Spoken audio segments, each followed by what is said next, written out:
नमस्ते, अभिवादन आपका इनोसेंट इन्वेस्टर के इस नए वीडियो में बाजार की बात करेंगे। क्लोजिंग हो चुकी है 16,786.90। यहाँ पर हुई है हमारी क्लोजिंग। अगर हम अपर लेवल से बात करें तो लगभग हम 150 पॉइंट फिसल के क्लोज किए हैं। लोअर लेवल से बात करें तो हम 250 पॉइंट ऊपर क्लोज किए हैं। अच्छी बात है या बुरी बात है? देखो, यहाँ पर मैं मिक्स्ड माहौल ही कहूँगा, क्योंकि 16,800 को अगर बाजार रिगेन करके क्लोज देती तो मेरे लिए काफ़ी अच्छा रहता। लेकिन ठीक है, बुरा नहीं है। भले ही 1%, लेकिन हम तेज़ी तो दिखाए, क्योंकि कॉन्फिडेंस ये ज़रूर बूस्टअप करेगा। और अब इम्पॉर्टेंट बात ये है कि DII की तरफ से किस तरीके का रुझान आज रहेगा। FII का भी डेटा देखना बनेगा, देखेंगे उसको और आपको एक्सप्लेन भी करेंगे। इम्पॉर्टेंट लेवल्स की बात करेंगे। 5 मिनट की कैंडल लगाते हैं। जहाँ पर बाजार क्लोज की है, ये लेवल एक इम्पॉर्टेंट रेजिस्टेंस लेवल के रूप में बताया गया था, 16,790 का। यहाँ पर आप इसकी इंपॉर्टेंस देख सकते हो, यहाँ पर भी एक बार के लिए देख सकते हो। ठीक है, खैर ये लेवल आप देख रहे हैं 16,790 का। यहाँ पर बाजार रुकने की कोशिश करती है, नहीं रुक पाती, ऊपर आती है तो यही रेजिस्टेंस लेती है। आप इसको एक बार के लिए 16,800 मान सकते हो, लेकिन आप खुद बताइए, ईमानदारी से देखिएगा, यहाँ पर 16,800 की ज़्यादा अहमियत है या 16,790 की ज़्यादा अहमियत है, वो आप डिकोड कीजिएगा। ठीक है, अभी आगे बढ़ते हैं। निफ्टी ट्रेडर सेटअप पे चलेंगे, क्योंकि यहाँ पर एक टारगेट एक स्टॉप लॉस हुआ है फ्यूचर्स में और सेम सिनारियो ऑप्शंस में भी हुआ है। एक्सप्लेन करेंगे क्यों। देखिए, 3 मिनट की कैंडल और 16,790 के ऊपर हम चले गए। एक लेवल था 16,722 का, उसके ऊपर हम खुलते हैं, यानी कि हमको भागना था, और फिर 16,790 को भी पार करके हम ऊपर टिक गए। ठीक है, टिक गए, इसका मतलब क्या था कि हमको कॉल बाइंग करनी थी। कॉल हमने बाइंग करी। ठीक है, कॉल हमने बाइंग करी और 20 रुपये का स्टॉप लॉस लगाया। 145 पे खरीदा। 1 मिनट, मैं आपको कॉल तो दिखा ही नहीं रहा हूँ, आ जाओ कॉल दिखाते हैं। 145 पे हमने खरीदा। यहाँ पर आप देखिए 145 हमारा था बाइंग प्राइस। ठीक है, 125 था हमारा स्टॉप लॉस। देख रहे हैं ना, किस्मत ऐसे ही आपके अगेंस्ट जाकर खड़ी होती है। क्या हम गलत थे? क्या सेटअप ने हमको गलत ट्रेड दिला दिया? बिल्कुल भी नहीं। अगर हम और अच्छे से रिट्रेसमेंट का उपयोग करते या स्टॉप लॉस को हम और अच्छे से हैंडल कर लेते, 115 तक अगर खींच लेते, तो हमें कितना बेहतरीन टारगेट मिलता। लेकिन कोई बात नहीं यार, इन दिनों के लिए हमें तैयार होना चाहिए कि बाजार हमें स्टॉप लॉस देगी। हम हर एंगल से सही होकर भी गलत साबित हो जाएंगे। बाजार का एंगल है, बाजार हमें बाहर करना चाहती है। ठीक है, 2 दिनों से लगातार 4 टारगेट्स देती आ रही थी, और आज बाजार ने सोचा कि थोड़ा इसको चोट देते हैं, देखते हैं स्टेबल रह पाएगा या नहीं बंदा।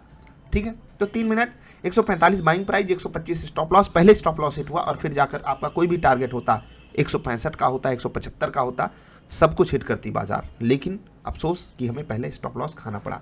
फ्यूचर्स में मैंने आपको बता दिया, एक टारगेट एक स्टॉप लॉस था।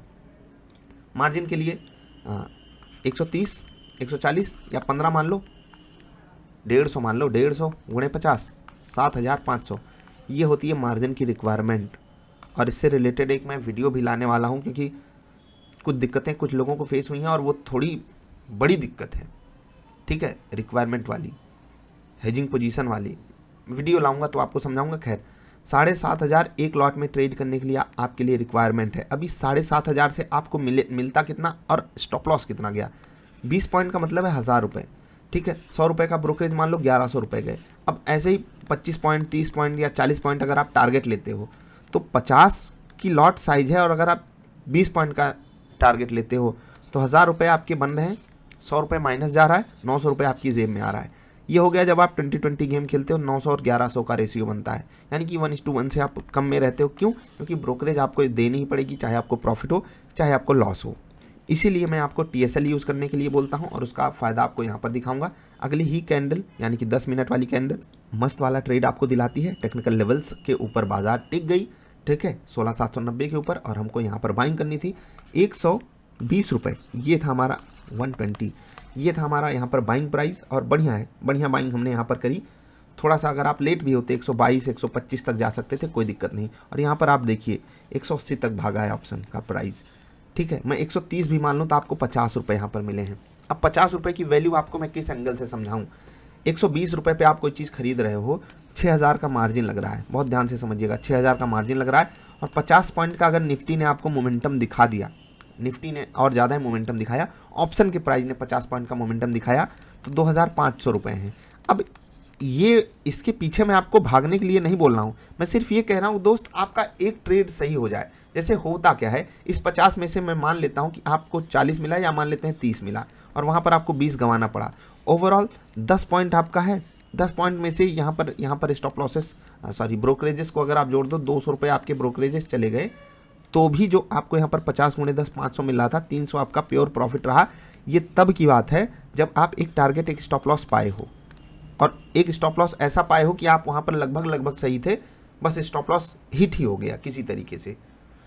अकॉर्डिंगली आपको अरेंज करना होगा, जो रूल पे रहेगा उसे बाजार चोट नहीं देगी, मुझे इतना पता है, क्योंकि मैंने एक्सपीरियंस किया है ना कि जब मैं रूल पे नहीं था तो बाजार किस तरीके से मुझे मार के चली जाती थी, और फिर दिन भर पछतावा, रातों की नींद हराम, सब कुछ होता था, सब कुछ फेस किया हमने। और फिर जब से रूल की अहमियत समझ में आई, जब से रेगुलेशंस की अहमियत समझ में आई, तब से एक चीज़ तो फिक्स है कि लॉस होगा तो उसको भी मतलब एक बाजार की तरफ से ग्रेटिट्यूड वाली भावना हमें दिखानी पड़ती है कि ठीक है, कोई बात नहीं, आपने लॉस दिया ना, ठीक है, कुछ हमसे गलती हुई है, हम उसको सुधारेंगे आगे। इस एंगल से आपको सोचना ही पड़ेगा, ठीक है। खैर, ये 10 मिनट की कैंडल यहाँ पर हमने खरीदी 16,850 की कॉल, ठीक है, सॉरी 16,950 की कॉल, और उसमें बहुत बेहतरीन तरीके से ट्रेड हमारा चला। अभी मैप माई इंडिया, इस पर मैंने अलग से वीडियो भी बनाई है इससे पहले। गजब की अपॉर्चुनिटी इसने हमको दी, 1300 रुपये पे खरीदारी की, और ये जो स्टॉक है 1400 तक आसानी से भागा। 1300 पे क्यों खरीदना था उसके लिए आप कल वाली वीडियो ज़रूर देखिएगा, जहाँ पर मैंने लिस्टिंग स्ट्रैटेजी भी बताई थी। विप्रो स्विंग ट्रेड का राजा, और गजब का इसने हमको दिया प्रॉफिट। कल मैंने आपको क्या कहा था कि देखो यार, आज ओपनिंग के बाद लगभग कई सारे स्टॉक्स ने हमें स्टॉप लॉस दे दिया, इकलौते विप्रो को छोड़ करके। अब इकलौता विप्रो सबके स्टॉप लॉसेस की भरपाई कर रहा है। ये होता है आपके लिए अच्छा ट्रेड पकड़ना, और उसकी इंपॉर्टेंस इतनी ज़्यादा होती है। ये होता है रिस्क रिवार्ड रेशियो का कमाल। और इस पर अगर आप नहीं आ पाए, शिफ्ट नहीं हो पाए, क्या ही कहें। चलिए अब टॉप मूवर्स की बात कर लेते हैं। आज निफ्टी ने 1% का मोमेंटम दिखाया। निफ्टी नेक्स्ट 50 2% भागी है। Nifty mid cap 1.5, bank Nifty under perform किया है, लेकिन फिर भी वहाँ पर तेज़ी तो दिखाई दी। निफ्टी 50 क्यों भागी? आईटी स्टॉक्स आग लगा रहे थे, HCL टेक, विप्रो बढ़िया चले, UPL, Tata steel, Adani ports, ये भी 3% भागे हैं। विप्रो और HCL टेक 4-5%। गिरावट में पावर ग्रिड, एक्सिस बैंक 1% टूट गया। बजाज फाइनेंस, टाटा कंज्यूमर, सिप्ला, ये सब आधे % गिरे। पावर ग्रिड 2% गिरा। निफ्टी नेक्स्ट 50 में पहले लूजर को देखेंगे। बैंक ऑफ बड़ौदा 1.5% नीचे था। मैरिको 0.25%, डीमार्ट 0.25%, बंधन बैंक, ल्यूपिन बस कहने के लिए नेगेटिव थे। भागने में देखिए इंडस टावर 6% का धमाका। गोदरेज कंज्यूमर प्रोडक्ट्स 5% चला, वाह मज़ा आ गया। अदानी ट्रांसमिशन, वेदांत, सेल, ये सब 4-5% भागे। मिड कैप भी आज बढ़िया चला। मिड कैप में SRF, Coforge, AU small finance bank, L&T technology, ठीक है, ये सब स्टॉक्स भागे हैं।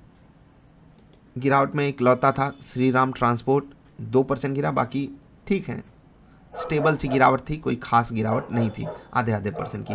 बैंक निफ्टी यहाँ पर अंडर परफॉर्मेंस रही। बैंक निफ्टी को थोड़ा कमज़ोर कर दिया एक्सिस बैंक, नहीं तो आज ये स्टेबल रहता है। स्टेट बैंक से भी कोई खास सपोर्ट नहीं मिला। कोटक बैंक, बंधन बैंक, फेडरल बैंक, ये सब ने सपोर्ट देने की कोशिश बिल्कुल भी नहीं की।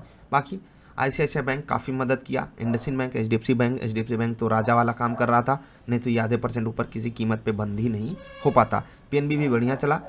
फाइनेंशियल सर्विसेज में Piramal enterprises, ICICI prudential life, Chola finance, ICICI bank, ICICI general insurance 1.5%, 2.5%, 3.5%, 4%। गिरावट में Shriram transport, Axis bank, Bajaj finance, state bank, Mahindra finance, तो ठीक है, बढ़िया है। एक स्टॉक पे आपकी नज़र होनी चाहिए, कहाँ गया? L&T finance holding mid cap में है, ठीक है। L&T फाइनेंस होल्डिंग, ये आप देखिएगा 77 रुपये पे यहाँ पर चार्ट पैटर्न कैसा बन रहा है, ठीक है, क्योंकि बढ़िया चार्ट पैटर्न मुझे दिख रहा है। देखिएगा ज़रूर जाकर चार्ट, और जो चार्ट देखना है वो आपको वीकली कैंडल देखना है, मैं आपको लगा करके दिखा देता हूँ, ठीक है। यहाँ पर आपको देखना है क्या इस स्टॉक के पास 75 रुपये का जो सपोर्ट है वो एक्शन में आ सकता है। मतलब कि मैं ये कह रहा हूँ उस सपोर्ट को देख करके क्या यहाँ पर बाइंग आ सकती है। थोड़ी नज़र बना कर रखिएगा। रिवर्सल पे आपको ट्रेड जरूर पकड़ना चाहिए। स्विंग ट्रेड के लिहाज से बढ़िया दिन, इंट्राडे के लिहाज से बढ़िया दिन। बस निफ्टी ट्रेडर सेटअप में थोड़ी सी गड़बड़ी हो गई, वो स्टॉप लॉस वाली, फ्यूचर्स वाली चीज़ नहीं खली, क्योंकि वहाँ पर हमको एग्जैक्टली पॉइंट टू पॉइंट रहना होता है। ऑप्शंस में मैं थोड़ा सा अगर एवरेज पे फोकस करता तो वहाँ पर अपने स्टॉप लॉस को बचा सकता था, ठीक है। ये सब चीज़ें सीखने के काम आती हैं। बाकी अगर हम कंबाइन करके देखें तो आज का दिन काफ़ी बढ़िया था, पॉजिटिविटी थी। बस एक ही दिक्कत है, ऊपर के लेवल से जो हम थोड़ा सा फिसल गए हैं ना, ये थोड़ा कॉन्फिडेंस कम किया है। बाकी देखते हैं यार कल क्या होता है। अगर ग्लोबल मार्केट्स स्टेबल रहीं तो हो सकता है हम 16,800 के ऊपर खुले, जो कि हमारे लिए काफ़ी अच्छी बात रहेगी। चलिए अभी आपसे विदा ले रहे हैं, जल्दी मिलेंगे ढेर सारी अच्छी वाली वीडियोज़ में। वीडियो देखने के लिए आपका आभार, नमस्कार।